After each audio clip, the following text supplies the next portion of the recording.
Why be curious? Have you ever thought there's a reason you should be curious, that it's important? Join me as I now interview Dr. Steven Forrest.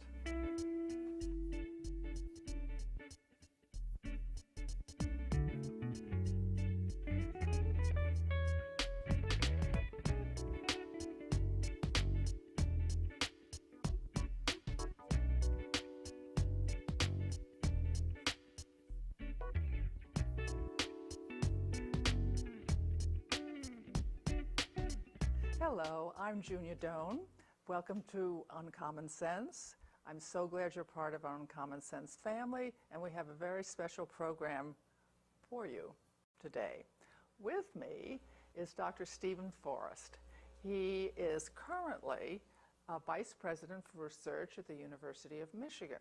He got his bachelor's degree in physics from USC, University of Southern California, and a master's and a doctorate here in physics from the University of Michigan. He started his career at Bell Labs, went back to USC, went to Princeton, where he was chair of the electrical engineering department and director of the Princeton Center for Photonics and Optoelectronic materials. Optoelectronic materials, right. He came, as I said, back to Michigan in 2006 to be vice president of research, and he is also the William Gould Dow Collegiate Professor in Electrical Engineering, Material Sciences, Engineering, and Physics. He's written something like 440 papers in peer-reviewed magazines, but it doesn't stop there. He's a wonderful teacher, and he's won an award for that, and he's an extraordinary inventor. Lately, I think in 2007 was his latest recognition for innovations in OLEDs, which I think means organic light emitting diodes. And it doesn't stop there, there's more. He is also an entrepreneur. This is a very unusual combination. He started at least a few companies, Epitax, Sensor Materials, Sensors Unlimited. Unlimited, and Global Photonics Energy, which, if I understand what I was able to find on it, is their goal is to design a durable, flexible solar cell that might even be applied like spray paint. Is that close enough? That's correct. Anyway, I would like to know what a vice president for research does at a university. Well, I'd like to focus that specifically on the University of Michigan, because the University of Michigan has one of the very largest research portfolios in the world. It's approaching $1 billion. So the Vice President for Research looks for opportunities where we can make the sum of all of the faculty research that's going on, make the university's activity more than just the sum of its parts by bringing faculty together in new initiatives, new concepts that really bubble from the ground up still. We provide in a sense, the lubrication that makes interdisciplinary research possible. We, of course, have to look after compliance issues with federal regulations in research. We have to look at scientific conduct and misconduct and things like that. But the most interesting part is really to look at new opportunities in research, to sort of strategically place the University of Michigan at the highest level of competition in these fields, whether it's life sciences, the physical sciences, the social sciences. Are you saying that you would initiate a program based on your idea or someone else's idea to pull together various researchers around the challenge? Yeah, but yes, definitely. But the ideas shouldn't come from the top down. It should always come from the bottom up. And those are the best ideas, because those are the ones that the faculty who are on the ground doing the research themselves have the best view of. But they very often just see a world that's narrowed a bit by their own specific research interests, and they don't see sometimes the larger things on the horizon. So we try to stay aware, make the faculty aware of that. And if it looks like we have a critical mass, then my office will invest in that research and move it forward. We also have a very large effort going on, which is to make the University of Michigan much more interactive and productive for the industrial world. So many of our technologies have uses. Sometimes our faculties want to start companies, so we work on helping them understand what it means to start a company. Sometimes we work with larger companies to bring them into the university to get some of their research problems solved. And so there's just many different directions that research takes, and we try to understand what those directions are and help faculty do the best work they can. Interesting. I might come back to that, but I actually would like you to explain to me the focus of your research and its application. Well, my research basically has always been in the general area of materials. But materials by them, and these are electronic materials, but materials by themselves is sort of an abstract concept. Why should be the question. And basically I'm focusing our research, the research of my graduate students and postdocs and undergraduate students in my laboratory, on using materials to solve energy-related problems. So there's two pieces to this. One is in the harvesting of energy, and one is in the use of energy. I'll start with the use, because that is pretty much where my research got its first really strong foothold. 20% of electricity that we use is used toward interior lighting, turning on white lights in your house. Most of that white lighting is incandescence. That is, uses incandescent bulbs, which were invented about 135 years ago by Thomas Edison. They're only about 10 times more efficient today than when they were invented. And we're using 80% of or 20% of our electricity with this apparatus, which is basically, as we all know, a heater that gives off light as a byproduct. We'd like to turn that around. A small amount of energy reduction, energy use reduction, has a huge impact on production because the multipliers are big. There are 300 million people in this country, and if I don't know how many light bulbs people generally have in their house, but it's certainly more than 100 in an average house.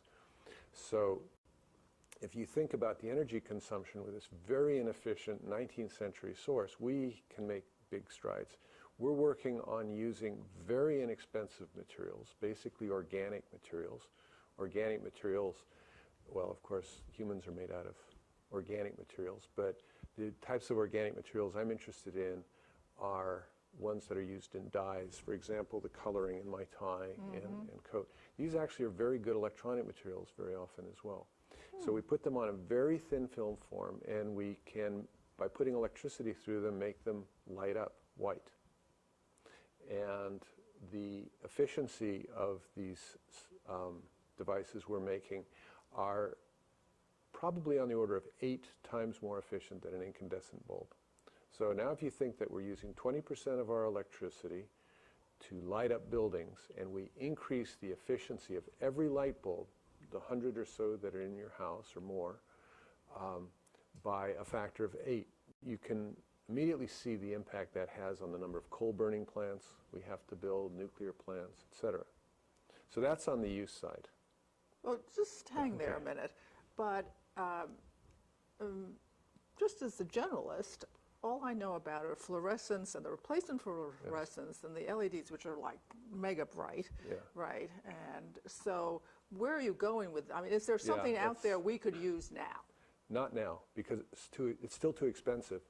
Because the other thing that comes with, excuse me, 130 years of manufacturing is it's very cheap.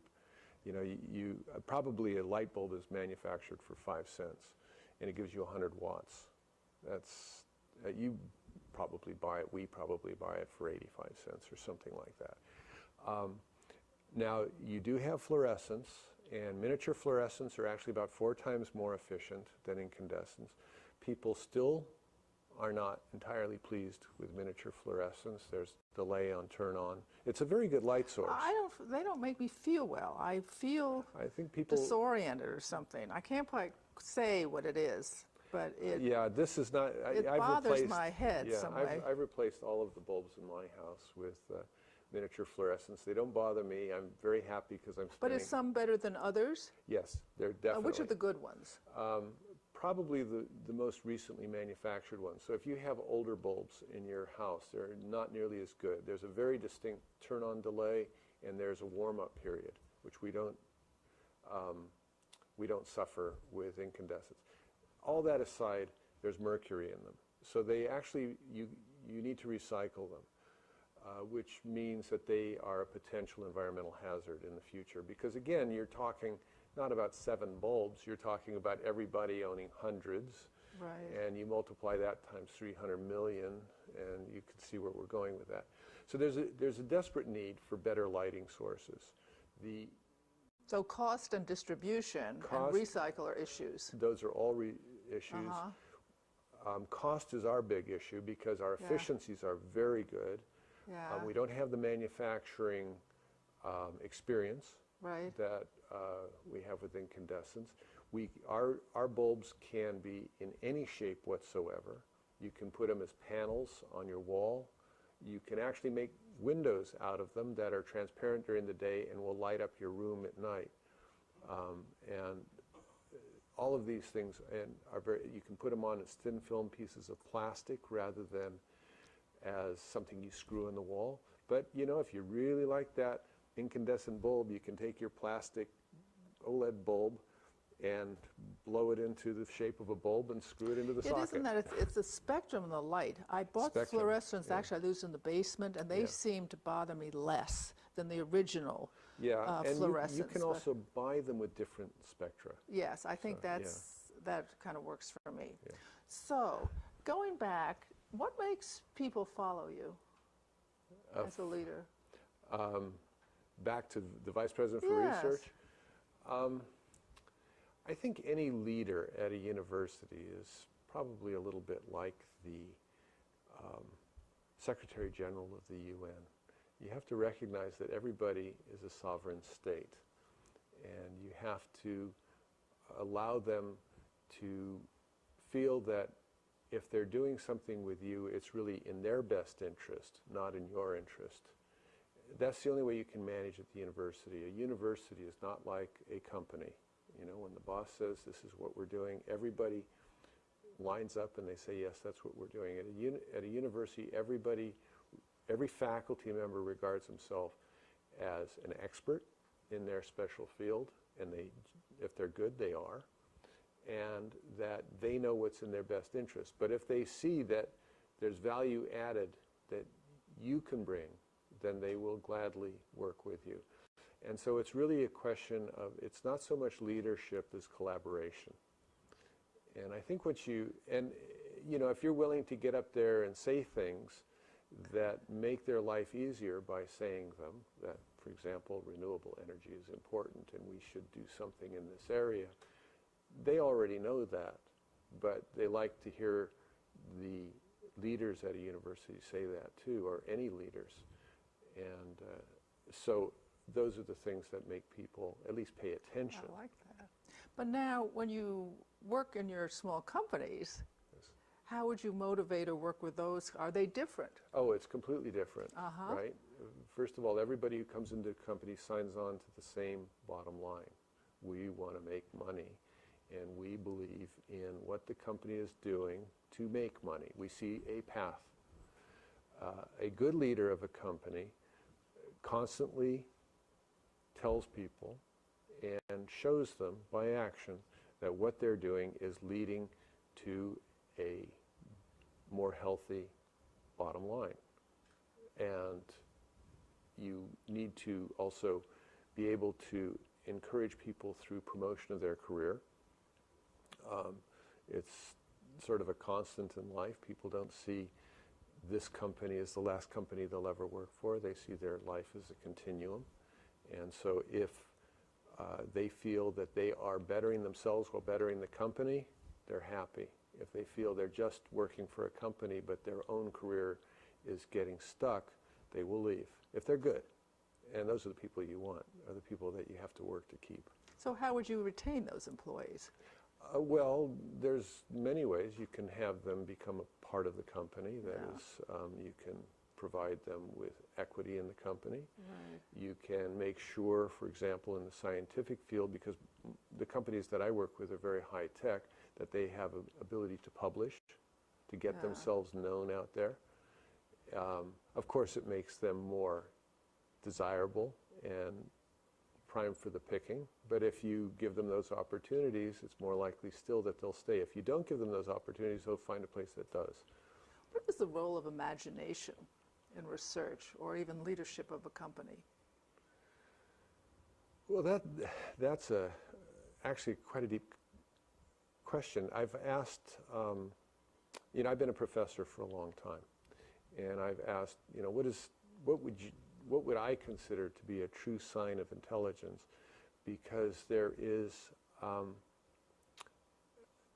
a difference between intelligence and talent.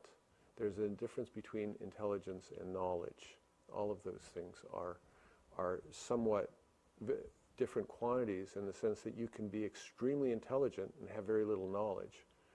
And every day you go out and basically you pick the crops off the field in some part of the world where there's no access to education and so on. And you live in a subsistence manner. I think what I've come down to is that the truest sign of intelligence is curiosity. It's just a desire to know more than you know today, because then you will gain the knowledge you need if you can possibly get access to the tools. And you will develop talents that somehow exploit your intelligence. Imagination is very much coupled in my mind with curiosity. It's really the same thing, and again, it's sort of a different side of a coin. If you're curious, that means you're always capable of asking the next question. If you're capable of asking the next question, you had to have imagination. And again, it's a developed skill if you can be truly imaginative. And by the way, that applies in my mind to the arts, to the sciences, to any walk of life, to how you raise children. How would you raise children that way? Well, I think creative parents bring up creative children. What did you do? I couldn't say. But your children could. Yeah, there's a whole, again, parenting in itself has its own multiple dimensions. You want to teach integrity and compassion and things like that. But I think if the parents are curious and they seek truth and they're imaginative, that will somehow be passed on, and in what you do every day. I'm driven by curiosity, but I sometimes I always ask myself, what are the right questions to ask? Have I asked the right That's question? Hard. It is hard. Yeah. That's actually because you need context almost. Yeah. When that's another thing that I with my graduate students particularly, who are sort of just getting productive in research, and the thing that you try to focus them on is asking the right question. That takes training, because you can ask any random question and come up, of course, with any random answer. The people who are successful in science, let's say, and I suspect this, again, spreads to any field, are people who have good taste for asking questions. They somehow learn, and there's innate ability there too, but they learn what are the right questions to ask, not the ones that always lead you down a detour or uninteresting street, but the ones that somehow get right to the heart of the matter. And sometimes I call that good scientific taste. Do you think, how do they teach you to think as an electrical engineer? I mean, how are you taught to think as a scientist or an engineer? The puzzle things out. Yeah, so I was a graduate student in physics. Right. Was at the University of Michigan. I think probably the most helpful thing that happened to me, I felt, was perhaps at the time abandonment, but just an allowance to work on my own, at my own pace, on my own problem. And I had this internal drive. I just had to get this done. Maybe I was just interested in getting my degree and getting out for a while, but I think I just wanted to get it done. And I was able to sort of chart my own course. But again, I was curious. You know, I really wanted to know something. And Talk to me about internal drive. How do you generate that? I think that comes a lot from parents and culture. I don't know, to tell you the truth. What is your idea on that one? I think it's a habit. Yeah. I think it comes first with either you're made to do it, but more particularly you have an interest in. And then as you start doing it, you see how exciting it is. That's called to do curiosity. It. And yes, and then you know, that multiplies on you, and then you just have a drive. And then if you apply that to a goal or accomplishment or the research, you know, it's intoxicating. I mean, you know, it really amplifies living. Yes. The question amplifies, and your ability to maybe answer it, or not, or negatively. And so I think you've just come back to that point. I think the starting point for internal drive is curiosity. You simply have to answer that question. And then when you have a success, I did answer that question, that's cool. So you'll go back and you'll ask another one. And you do that enough times, and then that becomes the habit. And you've trained yourself. You know, it's the kid in the car.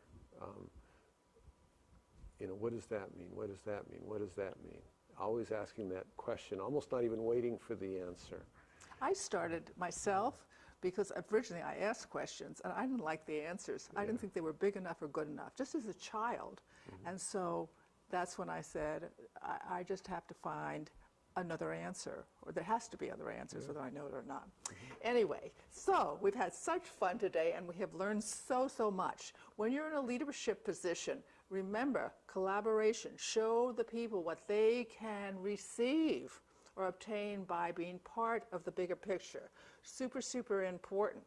Recognize the real value in curiosity in your life. That one, it makes it interesting. Two, it's productive. Three, it allows you sort of imagination to solve things. And four, it's very satisfying.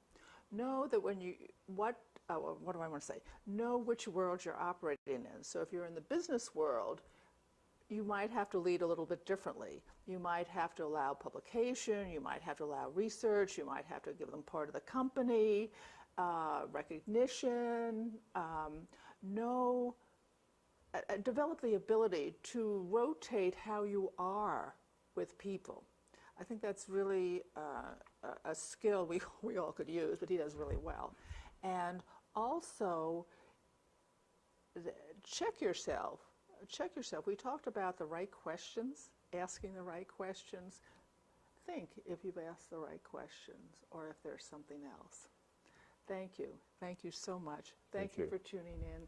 Thank you, and I hope you learned a lot, and we'll see you next time. And remember, be kind. Go out today and do something kind for someone you know and someone you don't know, and do it again tomorrow, and pet a dog kindly. See you next time. Thank you, Steve. Thank you.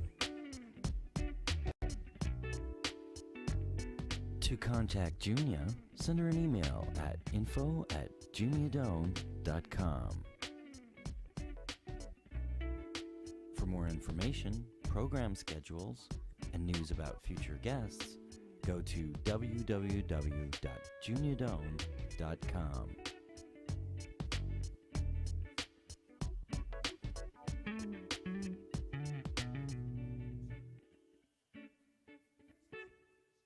Thanks for joining us. See you next time for Uncommon Sense with Junia Dome.